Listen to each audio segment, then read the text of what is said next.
Dalam Bapa dan Putra dan Kudus. Amin. Allah Bapa yang penuh kasih, puji syukur kami aturkan kepadamu karena Engkau sekali lagi mewahyukan bahwa Engkau dan Putramu dan Roh Kudus akan datang kepada orang yang mencintai Putramu. Berkatilah kami supaya kami semakin mencintai Yesus, sehingga kuasa Allah Tritunggal Maha Kudus juga tinggal dalam hati kami. Terpujilah namamu kini dan sepanjang segala masa. Amin. Para saudara, sekali lagi kita bisa melihat bagaimana Yesus mengatakan merevelasikan. Sekali lagi, saya mau memakai kata merevelasikan, menyatakan sesuatu, mengungkapkan sesuatu yang bukan dari manusia, tetapi dari Allah. Ya, kalau kau mencintai aku, maka Bapa dan aku akan tinggal dalam dirimu.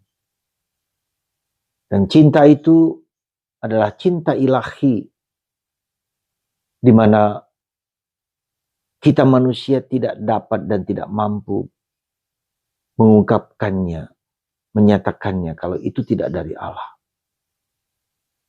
Disitulah kita bisa melihat bahwa Yesus sungguh-sungguh Allah dan sungguh manusia yang dapat mencintai kita apapun juga.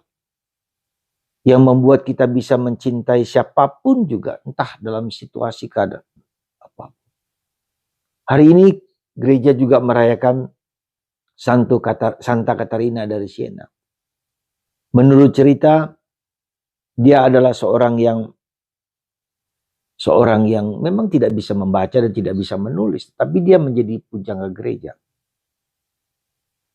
Sesuatu yang hampir tidak mungkin dilakukan dan pekerjaan-pekerjaannya hampir impossible.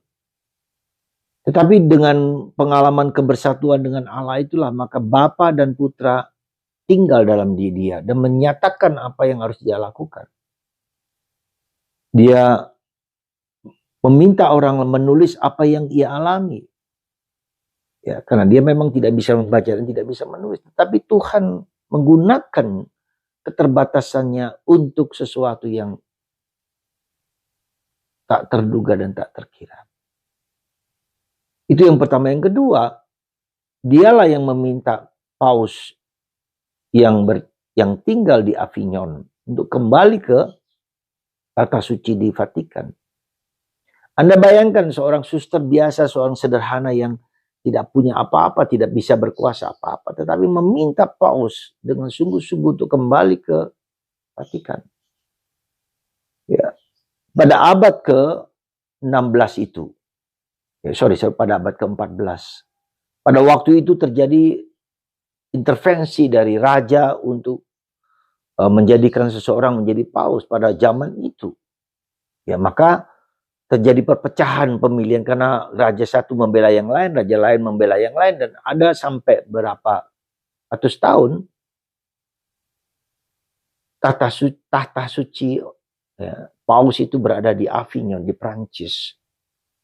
Ya, Avignon di Prancis di sana. Nah, Paus Santa Katarina de Siena minta ya, kembali ke Roma, ke Vatikan. Apalah kekuatan seorang wanita, seorang suster yang tidak ada artinya. Tetapi itulah. Ya, Tuhan memakai orang-orang yang sederhana, yang tidak bisa apa-apa, yang tidak bisa melakukan apa-apa. Demi suatu hal yang karya yang besar yang Tuhan mau sampaikan kepada kita. Karena itulah maka saudaraku, kita jangan pernah putus asa dengan situasi batin kita apapun juga. Entah yang tidak punya harapan sekali lagi. Jangan pernah putus asa karena Tuhan seringkali menggunakan ketidakberdayaan kita. Ketidakberdayaan kita untuk mewartakan sesuatu yang lebih agung. Anda bisa bayangkan kenapa Bunda Maria selalu menyatakan diri kepada orang-orang kecil, kepada anak-anak kecil yang tak bisa apa-apa. Bahkan anak-anak itu diperlakukan, dipersekusi. Ya, tapi itulah polosan ketulusan hati. Anak-anak itu dipilih Bunda Maria untuk menyatakan kehendak Tuhan lewat Bunda Maria.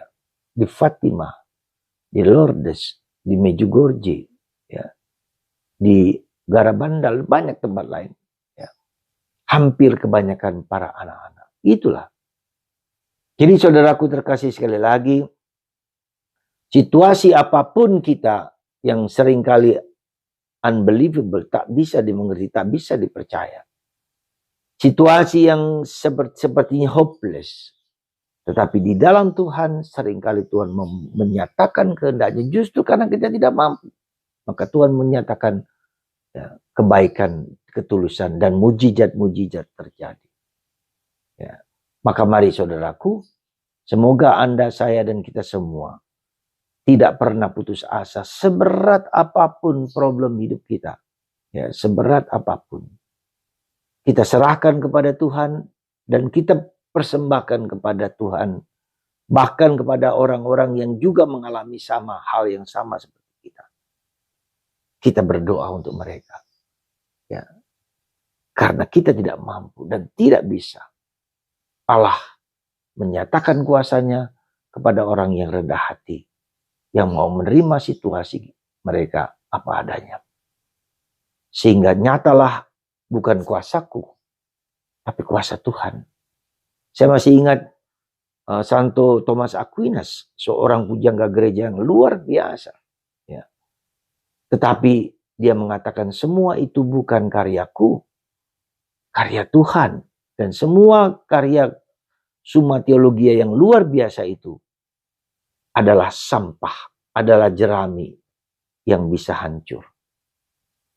Dan Yesus pernah mengatakan kepada Thomas Aquinas, aku berterima kasih atas karyamu yang agung, yang melukiskan siapakah Allah itu sesungguhnya.